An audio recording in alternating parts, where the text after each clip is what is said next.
What it do? What it do, man? We are tapping into the YBM Young Think Tank podcast, man. We are out here. I'm your host, TTRLA, aka Big Homie Smiles. We got Big Homie Mike on the line. Tell him what's up, Big Homie Mike.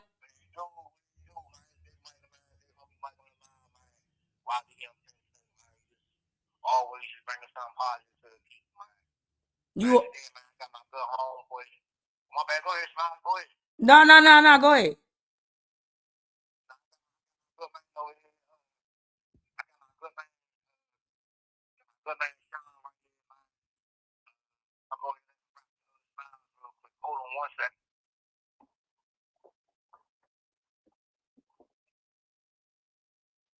What's going on, big dog? Hello?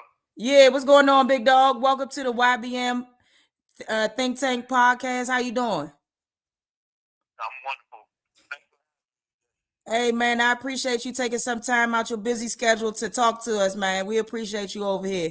So, for the people that are not familiar with who you are, just give them your name, how you met Mike. My name is John Williams. I'm 27 Jessup Correctional Institute. I'm working for a program facilitating called the SMART program. And SMART is literally self-management recovery.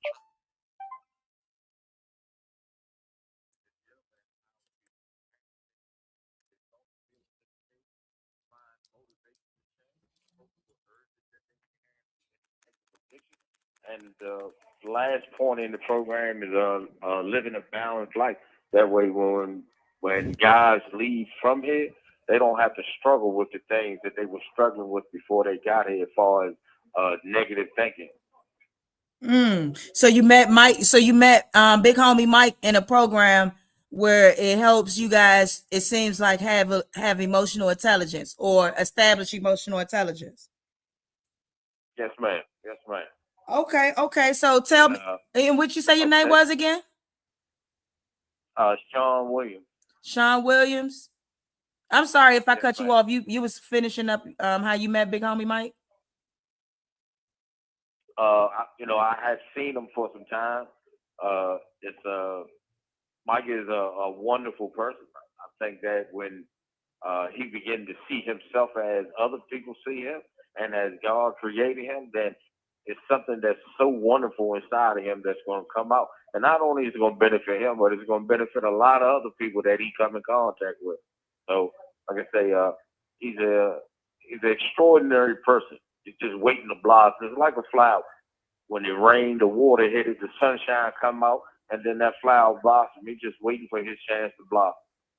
Absolutely, I feel that. I like that you said that. And what is your take on empathy? Definitely, that's one of the biggest things that I'm a part of. Empathy is something that was spoken in the program today, and just relating to other people and the situations that they going through. Even though I've never been through it, but I have been hurt. I have trauma, so it's a little bit more easier for me to just to put myself in their shoes and just realize that we all humans and that we all go through things. And one thing in common that all of us that we go through is pain. Even though it's different levels of pain, but the pain that I went through is no different than someone else is going through the pain of losing a lost one or just something happened to them traumatic that they have yet to deal with. Could you give us an example of how you've applied your empathy through emotional intelligence? And it doesn't have to be like a situation that could get you in trouble, but like a situation on a day to day that you had to exemplify empathy that this course taught you and that you are using in your everyday day to day life skills. Well, I'm glad that you asked that, and I want to go straight to the root. I hate to say that this is where it started from, but from my knowledge, this is where I started from. When I was growing up, I was in a lot of trauma, and the only time that I seen my father, when my father would come and beat me, So I had grown up with anger built up in my heart for some years. And through my life of growing up, every time that I got into an altercation with someone, I didn't see that person. Only thing I saw was my father. And I hold it, and I had that hatred in my heart for so long against my father. But I got to a point in time in my life to where as though I started to reflect, just really getting into religion and letting God just really lead me and guide me. And when I get to the point to where as though now I'm open to have this open relationship with my father, I realized that my father wasn't a good father to me because he didn't have a father in his life. His father wasn't good to him. So I empathize how he was and the things that made him the way that he was. And now me and my father have a wonderful relationship. So it was the fact that it was the fact that you had to go through that experience in order to develop an understanding as a young person, and then once you develop that understanding, you molded that once you became an adult and when you as where you are right now, right? Yes, ma'am. Yes, ma'am. I Most like that. certainly. I like that. Now, I wanted to ask, what is your advice for those young people who are currently, out here, maybe not moving with empathy with maybe the people that they call they ops. I don't know if you're familiar, but now the young people call they opposite, they people that they don't like the ops. And so Yeah. they're not moving with emotional intelligence when it comes to their ops. So what would you tell them as far as empathy? How could you kind of derail them from getting incarcerated by using the steps that you took inside of your course? Okay, so the number one thing that I can help a young person with and to develop empathy or to just even think about it in the first place We is got a couple little top. understand that we have mothers and we have brothers and we have cousins and we have fathers. And when you out there and you seeing what they call their ops Right. and realizing that, you know, as in their mind and probably it's a neighborhood concept or a gang concept of what they are getting themselves into, that they could just see a person not as a human. But you gotta place your family members in that scenario. What if it was your mother? What if it was your sister? What if it was your brother? Would you still have that killer instinct Mm. when you are dealing with your op? You know, uh, it's hard to imagine that humanity has got to the point to where as though we could just hate another person because of what they look like or what street they are from or a neighborhood that they are from, and to say that I can actually just take a person life and I don't even know, and Right. saying that I can hate a person when I do not know them.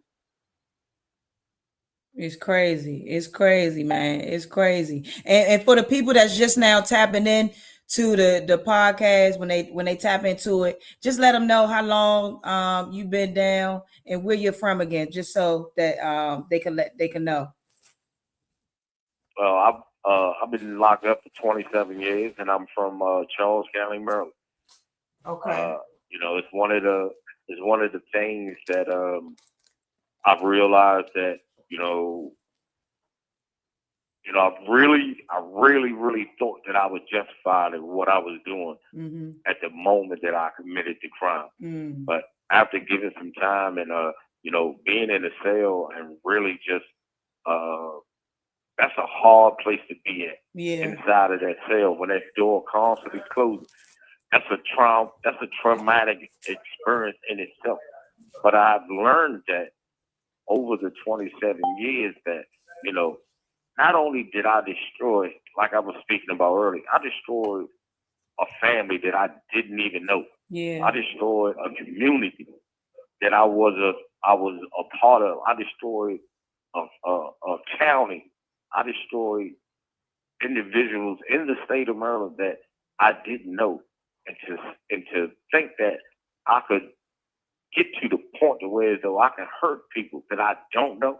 Yeah. It really gave me some time to really think about how empathetic I really could be, and just to know that some people was still in my corner Yeah.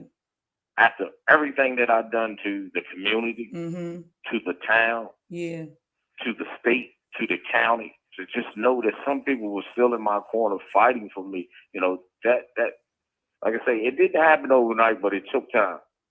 Yeah, no, that's outstanding that you're able to hold yourself accountable. You know what I'm saying? Because for a lot of people, not just even incarcerated, reality is people that are free are unable to hold themselves accountable for their actions. You know what I'm saying? Myself included. Sometimes I had to learn actually to be more accountable for my actions and things that I do. Because a lot of times we like to place the blame, oh, this, you know, this and that and that and this. At the end of the day, we have a choice and we made choices, and I'm glad that we're all able to hold ourselves accountable.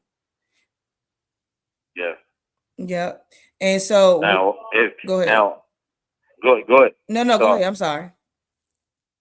I'm just is it anything that any resources that you possibly could reach out to or you can align me with? I would greatly appreciate it because I believe that it's so many young men, like you say, have the stigma about their opposition that's going against them, and they just don't really understand the severity of what they're actually doing.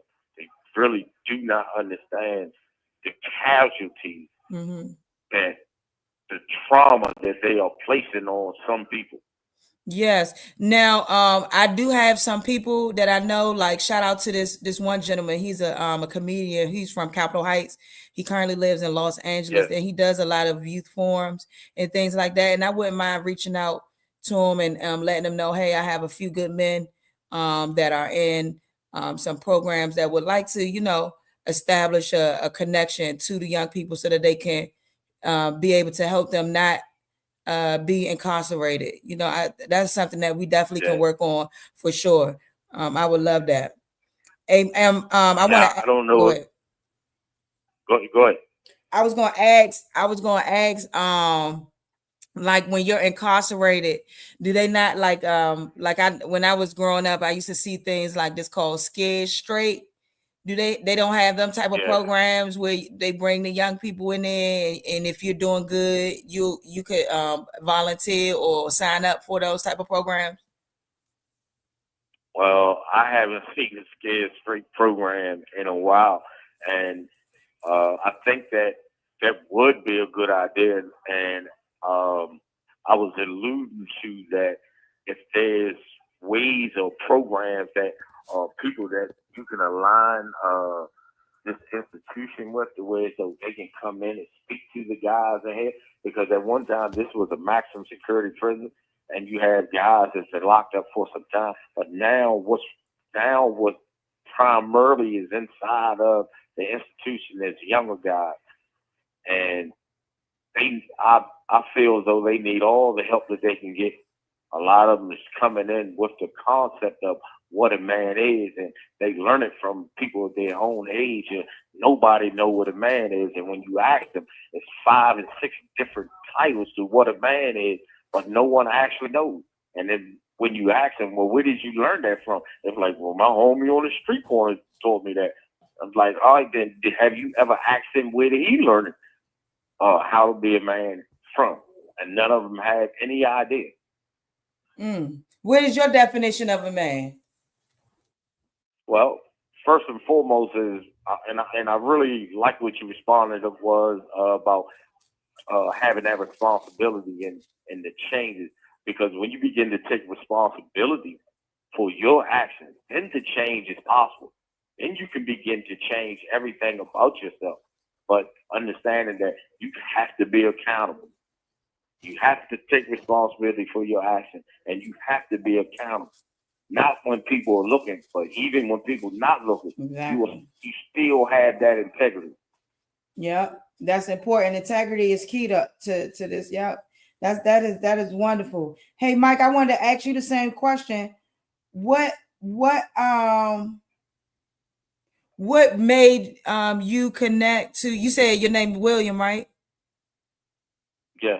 What big homie Mike, what was the connection that you and William had that made you guys want to continue on, developing? Well, I'm also in a program called CPRS, which is Certified Peer Recovery Specialist. And when I started the group, when Mike started the group, he would always come in and he would always reference to people not understanding how he is and what he be thinking. And I had to let him know that that I understood exactly where he was coming from, because I too once had the mindset that he had, Mm-hmm. and I too thought that I was so misunderstood that no one could understand what I was going through. And one day he began to speak about an incident in his life, and after he stopped, I addressed him and let him know that you are more like me than you think. Yeah. Because the same things that he went through, the same concepts and mindsets of negative thinking that he went through, I used to have those same ones. Yeah. And it's a whole lot easier to see those things now, because I expressed to him before that if me and him were met while I was still in my ignorant state, we probably would have been best of friends. But now that I'm on the outside and no longer thinking them negative thoughts, that now I can see that he's crying out for help, but he's not asking for it. Mm. It's a word, it's particular words that he's saying, and body languages, Mm-hmm. and things like that that I'm aware of now because I'd have been there. Mm. Isn't it interesting how being incarcerated can allow you to develop how to see people beyond what they may be saying, you know what I'm saying? It's like having discernment on somebody. Yeah, I say it's really it does. It really do, to understand that this is an unnatural environment, where though when we come out of the cells, we're around about 90 people every day. I don't know if you run across 90 people every day once in your lifetime. I'm talking about people that you know, and some people been here for extended time, so you begin to build relationships. And throughout building relationships, you realize that this is a community. It's not the community where I want to be at, but this is the community where I'm at. And if I can learn how to build in this community, getting out of this community and going back to my community, I'm already a step ahead, and I can step right in and do what I need to do in my actual community on the outside, which I was doing it here. That's strong. I like how you made that comparison about the community on the outside, on the inside, and the community on the outside, because at the end of the day, it's the same correlation. If you can build and create a cohesive community while you're inside of a place where you do not want to be, obviously, then you could do it once God gives you the chance to step foot on land again. You know what I mean? Yeah. Yeah. Is big homie Mike right there? Yeah, I'm about to have him on the phone. Thank you for the conversation, and I hope this reaches a lot of people, and I hope to speak to you again. Yes, but before you go, I want you to get a people. We always want to leave with like some wisdom, words of wisdom. So give somebody some words of wisdom or a quote that may resonate with somebody out there. The quote that I use: "If you don't know who you are, how is you going to help anybody else?" I like that one. If not you, then who? Hello. Okay. Hello, Mike. Hello. Yeah, hello. What's up, big homie Mike? Yeah. I ain't nothing, cuz, man. I might get up out of here, man. You know what? I get back to the other side of the compound right now. But before I roll out, I'm gonna give you a quote, man. All right. The mother of all frustration is expectations, man. The mother of all frustrations is expectations. Hello. I hope y'all listening. Tap in. Yeah. Man, for real, man. Every time we think somebody owe us something, somebody supposed to know what to do or what you meant, what you was saying, you just causing your own problems, your own frustration, man. Take time out your day to ask a question, try to understand where somebody else coming from, before you pass judgment on the situation, man, get to the bottom of it, man. Ask questions first. Hell yeah, ask questions first. Effectively first. You feel me? Ask questions first. Don't just go Yeah. ahead and put judgment out there. Ask questions, because if you ask questions, you get answers and not your own answers inside your head. Yeah, and you do stupid stuff, you're gonna get a stupid response, man. Yeah. I like that, man. We appreciate y'all for tapping into the YBM Think Tank podcast. I'm your host, Big Homie Smiles, and that's It's your host, man, Big Homie Mike. All right, we enjoy y'all rocking with us today, man. We'll get with y'all. all right. We'll get with y'all, man. Signing out. All All right. right. All right, man. That was my little cousin, man. As you can see, when you incarcerated, things happen. You know what I'm saying? So I don't know what he got going on in there, but he had to go. But we had a great podcast. Shout out to William from St. Charles County. Empathy is the key to this. You know what I'm saying? Practice that. Y'all don't want to be incarcerated. It's not the place to be. You know what I'm saying? Don't have these people out here on the internet thinking you jail is cool. It's not. It's not fun. It's frustrating. And you have to be a strong individual to try to move beyond that frustration, because they're in a place where they don't want to be. But we appreciate y'all tapping in. Y'all already know what it is, man. Make sure y'all tap in. We come random episodes, random days. You never know when. You feel me? Shout out to the girl dad cooking up deliciousness. Shout out to my dog Freaky. You know what I'm saying? I'm saying Freaky. Shout out to my man Freak Talk. Make sure you tap in with him. FERQ Talk. He's out LA, but he from the DMV. So shout out to my boy. And the girl dad cooking is an awesome dude out there. And I think he in the Bay Area, but I think he moved down south though, because he got some land out there. I think he moved down south. So shout out to him. He's an excellent hood chef. No bullshit. I'm trying to get my money right so I can pop out on him. You understand? But we appreciate y'all for tapping in, man. Salute. Yeah. Say, man, it's Street Top Radio LA.